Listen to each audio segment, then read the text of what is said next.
Brady, thank you. Well, at any given time, millions of Americans are struggling with depression, and that's why it is so important to learn how to deal with it. And here joining me this morning is Ranus, the Executive Director of the Austin branch of National Alliance on Mental Illness. Karen, thanks so much for coming in this morning. Thank you for having me. Of course, you are here because we're talking about National Depression Screening Day, which is today. Who would have thought a screening for depression? But it makes sense because, of course, there are screenings for many other health issues, heart disease, diabetes, so why not a screening for depression? Absolutely, and actually part of the reason that we're doing it is because depression is a lot more common than people realize. It's actually more common than AIDS, diabetes, and cancer combined. Wow.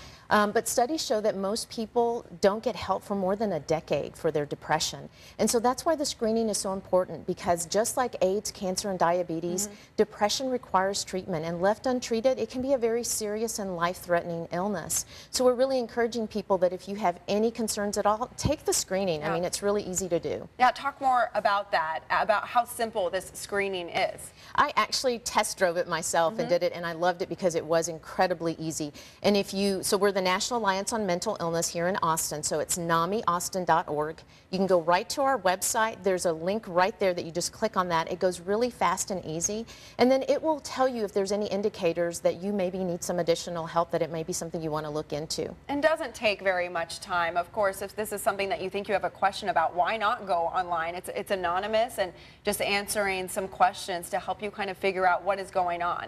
And then what do you do next after that? Well, I think there are two really important things that you want to do if you go to the screening and it tells you that there may be some indications that you might need some help. The first one is you want to immediately make an appointment with your primary care physician. Depression is an illness, and it's a medical illness that requires some doctor input. You want a doctor to help you determine what's the proper treatment. And then secondly, I think it's equally important to share the news with your family and your close friends. So often when people get a diagnosis like this, there's this shame that still surrounds depression. Sometimes it feels like it's some kind of personal weakness. The reality is that if somebody told you they had cancer, you wouldn't say, oh, well, you must be personally weak. But we do that with depression, and we think about it in that way. So the most important thing to do is to get support. Like any illness, the road to recovery goes a lot faster when you have the help and support of your family and friends. That is so important, and of course it is nothing to be ashamed of. Do you think that is why it is surprising to so many people to find out that depression is so common, because maybe people don't talk about it as much? Absolutely. I just think that we still feel that there's some connection between mental illnesses and between some kind of personal flaw and character.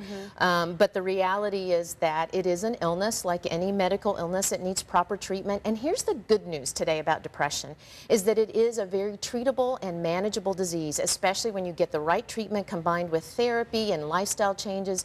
You can overcome depression. You can lead a very happy and productive life with depression, but the most important thing is to get treatment for it. Just have to be willing to ask for that help and treatment and support. And the online screening is a wonderful, simple first step for people. All right, Karen, one more time. Let's give the website. Okay, that's NAMIAustin.org, so NAMI Austin.org. All right, thank you so much for joining us this morning. We appreciate it. We've got a lot more Good Day Austin coming up. Stick around.